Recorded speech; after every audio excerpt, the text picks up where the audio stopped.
মহিষাদলের ঝাউপাথরা সমবায় সমিতির নির্বাচনে আজ মোট 52টি আসনে ভোট হয়। 52টির মধ্যে 36টিতে জয়লাভ করে বিজেপি। তৃণমূলের 16টি আসনে টাই হয়েছিল, একটি আসনে সেই টাই আসনেও জয় হয়েছে বিজেপি। এই প্রথম এই সমবায় ক্ষমতা দখল করল বিজেপি। জয়ের আনন্দে মেতেছে বিজেপির কর্মী সমর্থকেরা।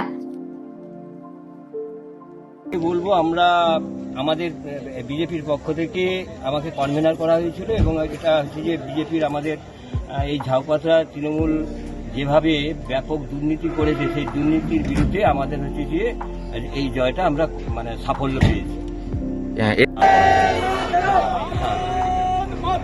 আপনাদের এই জয় লাভের মূল ক্রেডিট আপনারা কাকে দিতে চাইছেন? আমার মূল ক্রেডিট আমার সমস্ত কলিগদের দিকেই, যারা আমাদের ডেলিগেটে নির্বাচিত এবং যারা পরাজিত হয়েছে তাদের এই অবস্থা আমরা সবাই নিয়ে একটা টিম, সেই টিম ঝাউপাথরা সমবায় কমিটির সমবায় মঞ্চ থেকে যে এবং আমরা এর সবাই বিজয় উৎসর্গ এবং সমস্ত ভোটারদেরকে এই জয়